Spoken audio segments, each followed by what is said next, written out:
आज हम बात करेंगे लाइट हेडेडनेस और डिजीनेस, सिर हल्का होना, चक्कर लगना। तो चक्कर दो प्रकार के होती है। देखिए, एक तो चक्कर होती है कि ऐसे घूमने वाली चक्कर, पंखा घूम रही है, बिल्डिंग घूम रही है, वो ट्री है सो घूम रही है, बल्ब घूम रही है, वैसे वाली फील आनी। और एक ठो होती है कि मैं घूम रहा हूँ, ये सब स्थिर है। तो वैसे घूमने वाली बात नहीं कर रहा हूँ आज मैं बात कर रहा हूँ मस्तिष्क हल्का जैसे फील होना, या फिर भारी जैसे होना, या फिर जैसे लगता है कि मैं गिर जाऊँगा। ऐसे इफ़ आई एम स्टैंडिंग और वॉकिंग, वैसे फील होना। तो उसको भी हम कहते हैं, पेशेंट सब कहते हैं कि चक्कर ही लगता है। वो ऐसे गोल गोल वाली चक्कर नहीं है, ये डिफरेंट टाइप की चक्कर है। तो एक क्यों सेंसेशन होती है, ये ऐसे फील क्यों होती है? क्योंकि जो हमारा ब्लड वेसल्स है, इंटरनल कैरोटिड आर्टरी, उससे ब्लड हमारे मस्तिष्क में जाती है। Cerebral cortex, thalamus, reticular activating system, जो ब्रेन स्टेम की न्यूक्लियाई है, उस सब में जाती है। और वो जो परफ्यूजन है, ब्लड परफ्यूजन, वो घट जाएगी। तो वो सब सेंस करेगा कि ब्लड की मात्रा कमी है। ये जो भीतर का न्यूरॉन है, स्कल के भीतर का, वो सब सेंस करेगा कि ब्लड कम आ रही है, और उसके कारण से वैसे सेंसेशन होती है लाइट हेडेडनेस की, डिजीनेस की। तो ब्लड नॉर्मली हमारा ब्रेन में ब्लड तो परफ्यूज करता है अच्छे से, तो वो ऐसे पेशेंट को क्यों नहीं परफ्यूज करती है ब्रेन में ब्लड? तो इसका कारण बहुत हो सकता है। देखिए, एक ठो होता है कि शरीर में ब्लड की मात्रा कमी हो जाए, जिसको एनीमिया बोलते हैं। दूसरी होती है जैसे डायरिया हो गई, पेशेंट डायूरेटिक ले रहा है, पेशाब लगाने वाली दवाई ले रही है, तो उससे क्या होती है कि जो ब्लड वॉल्यूम है वो घट जाती है। जैसे हमारा वैस्कुलर सिस्टम में 5 लीटर ब्लड है, उससे हम कुछ पानी निकाल दें तो ब्लड टोटल वॉल्यूम तो घट जाएगी ना। तो वैसे कंडीशन में दिमाग में भी कम जाएगी ब्लड। और तीसरी होती है पेशेंट सब एंटी हाइपरटेंसिव सब ले रही है, जैसे amlodipine, prazosin, S inhibitors, ARB, उस सब से भी आपको ऐसे सेंसेशन हो सकती है। ये patient as history of drug intake. और इस एंटी हाइपरटेंसिव के ड्रग अलावा दूसरे ड्रग सब भी है, जैसे tricyclic anti depressant, SSRI, antipsychotics, levodopa, dopamine agonist, जो पार्किंसन के पेशेंट सब लेती है, उससे भी ऐसा सिम्टम आ सकती है। और चौथी बात होती है एड्रिनल इनसफिशिएंसी। जो हमारा एड्रिनल ग्लैंड है वो कॉर्टिसोल्स, मिनरलोकॉर्टिकॉइड प्रोड्यूस करता है, और वो एक्यूटली डिस्फंक्शन हो जाए या कि क्रोनिकली डिस्फंक्शन हो जाए, तो वो हार्मोन सब if they do not produce, then salt water retention नहीं होगा हमारे ब्लड में, और उससे ब्लड वॉल्यूम की मात्रा कम हो जाएगी, इसलिए ब्लड दिमाग में भी कम जाएगी। और पांचवी हार्ट फेलुअर है, लेफ्ट वेंट्रिकुलर फेलुअर है, तो अच्छे से कार्डियक आउटपुट ही नहीं होगा, तो दिमाग में भी कम जाएगा। और हार्ट के संदर्भ में बात करें तो एरिथमिया होता है, जैसे कोई पैरोक्सिज्मल एरिथमिया होती रहती है, atrial fibrillation with rapid ventricular response.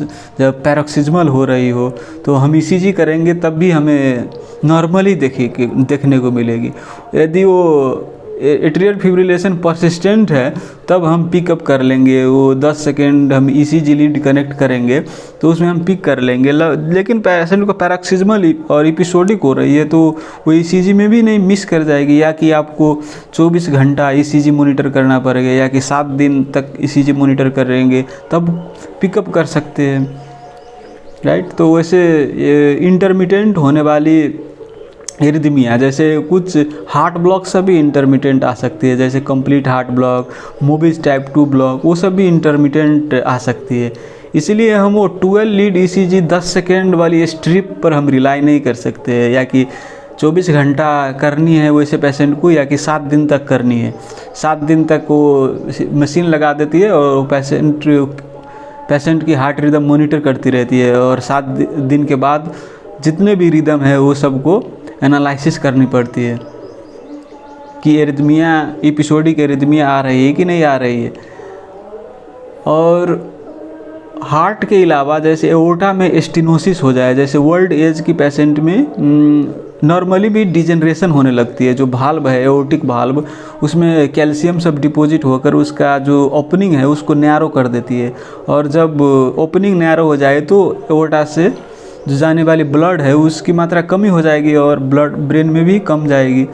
तो ये सब कुछ कारण है। और इसके अलावा एक होता है ऑटोनोमिक फेलुअर, जो हमारा ऑटोनोमिक नर्वस सिस्टम है, सिंपैथेटिक पैरासिम्पैथेटिक नर्वस सिस्टम, वो हमें ये blood perfusion to the brain में रेगुलेट करने में हेल्प करती है। जैसे हम सो रहे हैं, सुपाइन पोजीशन में है, तो जैसे देखिए मान लीजिए पेशेंट का हेड है और ये लेग है और पानी represents blood in the vascular system. तो ऐसे पोजीशन में है तो ब्लड तो जा रही है दिमाग में, अच्छे से जा रही है। और मान लीजिए वही पेशेंट स्टैंड कर गई ऐसे, तो क्या होगी, इसकी लेग में ब्लड पुलिंग हो जाएगी ना, ग्रेविटी तो तान लेगी ना ये ब्लड सबको नीचे। इस पोजीशन में ग्रेविटी की इफेक्ट थी, तो देख रहे हैं इक्वली डिस्ट्रीब्यूट हो रहा है। लेकिन इस पोजीशन में ग्रेविटी नीचे तान ली लेग में, तो वेनस पुलिंग हो जाएगी ना ब्लड को, तो दिमाग में अच्छे से तो ब्लड नहीं जाएगी। तो ये सब की होती है, मेरे भी होती है। मैं भी जैसे सीटिंग पोजीशन से स्टैंड करूँगा तो ज़्यादा पुल हो जाएगी। लेकिन नॉर्मल पर्सन में, या कि जिसकी सिंपैथेटिक नर्वस सिस्टम अच्छी हो, तो जब ऐसे होगी ना पेशेंट, तो दिमाग की जो कैरोटिड साइनस, दिमाग में जो ब्लड जाती है ब्लड वेसल्स, उसमें एक कैरोटिड साइनस होती है, वो प्रेसेंस कर लेता है कि दिमाग में ब्लड नहीं जा रही है। तो जब नहीं जा रही है तो सिंपैथेटिक नर्वस सिस्टम एक्टिवेट कर देता है और हार्ट रेट इंक्रीज कर देता है और भैंसो कंस्ट्रिक्शन कर देता है। जैसे लेग की, मान लीजिए लेग है तो इसमें भैंसो कंस्ट्रिक्शन करेगा तो क्या होगा, ये कंस्ट्रिक्शन करेगा तो ये ब्लड ऊपर की तरफ जाएगा। तो वेनो कंस्ट्रिक्शन करता है और हार्ट रेट को इंक्रीज कर देता है, और वो रिस्पॉन्स बहुत जल्दी कर देता है। जैसे ऐसे हुई तो फास्ट रिस्पॉन्स कर देता है। इसलिए नॉर्मल पर्सन हमें चक्कर नहीं आती है, हमारी ब्लड प्रेशर हार्ट रेट उतनी ज़्यादा फ्लक्चुएट नहीं होती है सुपाइन और स्टैंडिंग पोजीशन में। मान लीजिए मेरा ब्लड प्रेशर 120/80 है और हार्ट रेट 72 है सुपाइन पोजीशन में, और जब मैं स्टैंड करूँगा तो मेरा ब्लड प्रेशर मान लीजिए 110 और डायस्टोलिक प्रेशर 75। सो 110/75 और हार्ट रेट भी उतनी ज़्यादा नहीं जाएगी, मान लीजिए 85 तक गई, 72 से 85, लेकिन उतनी ज़्यादा नहीं जाएगी। बीपी भी उतनी ज़्यादा नहीं गिरेगी, क्योंकि sympathetic nervous system with in second act कर देता है और ब्लड प्रेशर को उतनी ज़्यादा फॉल नहीं होने देती है। कॉम्पनसेटरी मैकेनिज्म है शरीर का, तो ये सिस्टम है। और जिस पेशेंट का है वो सिंपैथेटिक नर्वस सिस्टम अच्छे से काम नहीं कर रहा है, तो उस पेशेंट में तो एक कंपनसेटरी मैकेनिज्म एक्टिवेट नहीं होगी, इसलिए ब्लड प्रेशर ज़्यादा फॉल कर जाएगी, हार्ट रेट ज़्यादा बढ़ जाएगी। जैसे उस पेशेंट की 120/80 है तो 90/60 हो जाएगी, हार्ट रेट 130 हो जाएगी, राइट। इनअप्रोप्रिएटली बीपी फॉल करेगी, इनअप्रोप्रिएटली हार्ट बढ़ जाएगी, राइट। तो अब सिंपैथेटिक नर्वस सिस्टम क्यों अच्छे से काम नहीं कर रही है, इसका बहुत कारण होता है। या कि पेशेंट ओल्ड एज हो रहा है, बहुत ही इल्डरली है, 95, 100 है, तो ये सब सिंपैथेटिक नर्वस सिस्टम का सेल सब भी डिजेनरेट करने लगता है। जैसे हमारा सब जितने भी बॉडी का सेल है सब डिजेनरेट करता है ओल्ड एज में, तो वो सेल सब भी डिजेनरेट करने लगती है और उसके कारण से ऑटोनोमिक फेलुअर होती है। और दूसरे कारण सब होती है रोग सबसे कुछ, जैसे एमिलोइडोसिस नाम की रोग है।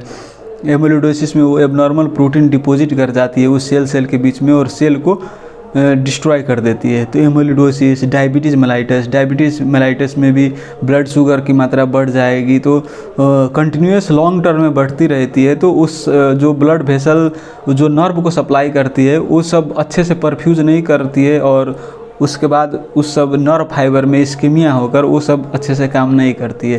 तो डायबिटिक ऑटोनोमिक न्यूरोपैथी होती है, ये मैंने क्या बोला, डायबिटीज़, और I also forgot amyloidosis. Yes, amyloidosis, multiple myeloma, multiple sclerosis, multiple system atrophy, Parkinson disease, Alzheimer dementia, वो सब जो न्यूरो डिजेनरेटिव डिजीज़ है,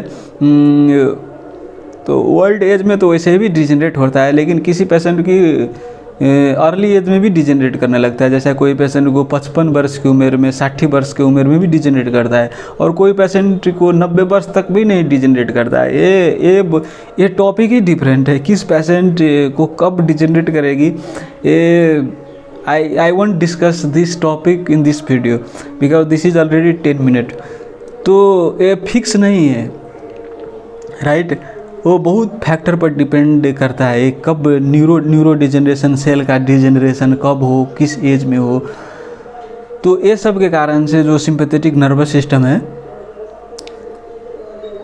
वो अच्छे से काम नहीं करेगी, तो ब्रेन में ब्लड परफ्यूजन नहीं होगी और लाइट हेडेडनेस की, पाल्पिटेशन की सिम्टम आएगी। तो ये तो मैंने बोला कि जैसे ये पेशेंट सुपाइन पोजीशन में है और स्टैंडिंग में आई तो इंस्टेंटली ब्रेन परफ्यूजन घट गई, तो इंस्टेंटली किक करती है ना सिंपैथेटिक सिस्टम। तो इंस्टेंटली तो किक कर ली, मान लीजिए पेशेंट ऐसे पोजीशन में थी और ऐसे उठी, अब इस पेशेंट में वो 10 मिनट तक ऐसे, मान लीजिए वो स्टैंडिंग पोजीशन में है, मान लीजिए कोई सिक्योरिटी गार्ड है, वॉचमैन है, और ये लंबे समय तक इसी पोजीशन में है,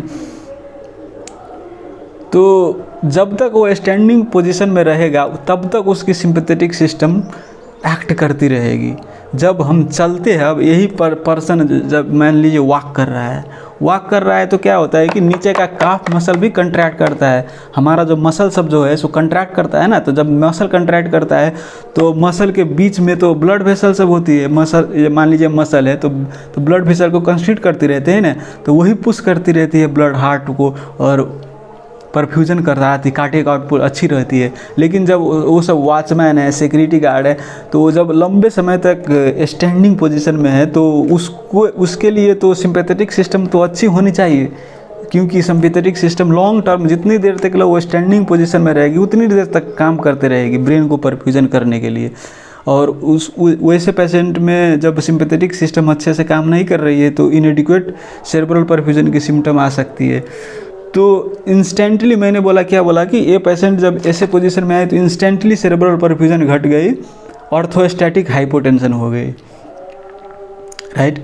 अब ये इमीडिएट वाली होगी, एक तो होती है डिलेड वाली। जैसे अब इंस्टेंटली किसी पेशेंट में वो सिंपैथेटिक सिस्टम ऐसे से ऐसे में आई तो इंस्टेंटली किक कर गई, कंस्ट्रिक्ट कर गई, ब्लड प्रेशर अच्छी आई और सेरेब्रल परफ्यूजन अच्छी आई, उसको सिम्टम नहीं आए। लेकिन 10 मिनट के बाद, आधे घंटा के बाद उसको अब लाइट हेडेडनेस की सिम्टम आने लगती है। क्यों आने लगती है? क्योंकि शुरू में तो वो किक कर गई सिंपैथेटिक सिस्टम, लेकिन ज़्यादा देर तक वो होल्ड नहीं कर पाए। जैसे अब जितनी देर तक स्टैंडिंग पोजीशन में रहेगा उतनी देर तक सिंपैथेटिक सिस्टम की टोन मेंटेन करनी पड़ेगी, राइट। लेकिन शुरू में तो एक्ट करी, इसलिए सेरेब्रल परफ्यूजन अच्छी हुई। लेकिन अब 10 मिनट के बाद, 15 मिनट के बाद वो टोन सब अब गिरने लगी, decreasing tone of sympathetic nervous system. तो अब क्या होगी कि अब सिंपैथेटिक सिस्टम तो जाने लगी, इसलिए अब वो जो होल्ड कर रही थी, कंट्रैक्ट कर रही थी जो वेनस सिस्टम को, लेग मसल्स को, वो सब नहीं करेगी। तो अब क्या होगी कि ब्लड पुल ज़्यादा ही करेगी, ब्लड नीचे की काफ मसल सब में परफ्यूजन अच्छी नहीं आएगी, तो देर से ऑर्थोस्टैटिक हाइपोटेंशन को सिम्टम आती है। तो इमीडिएट भी आ सकती है और देर से भी आ सकती है। इसीलिए हम ब्लड प्रेशर देखते हैं कि क्लिनिक में वो इंस्टेंटली ऐसे पोजीशन में 5 मिनट सोने के लिए बोलते हैं, उसके बाद इंस्टेंटली बीपी लेते हैं, 1 मिनट में लेते हैं, फिर 3 मिनट में लेते हैं, 5 मिनट में लेते हैं, राइट, सीरियली लेते हैं। क्योंकि वो मान लीजिए ऐसे हुई, इंस्टेंटली सिंपैथेटिक सिस्टम किक कर गई, राइट, और ब्लड प्रेशर उतनी ज़्यादा फल नहीं हो, लेकिन 5 मिनट में देखेंगे तो फिर गिर जाएगी, राइट। इसलिए इंस्टेंटली कभी कभी किक कर लेती है सिंपैथेटिक सिस्टम और ब्लड प्रेशर नहीं फल करती है। लेकिन आपको वो टोन तो मेंटेन करना पड़ेगा ना, जितना देर तक स्टैंडिंग है होल्ड सिंपैथेटिक टोन तो मेंटेन नहीं करेगा तो बाद में भी वो हाइपोटेंशन टैकीकार्डिया हो सकती है, राइट। तो उसको बोलते हैं डिलेड ऑर्थोस्टैटिक हाइपोटेंशन।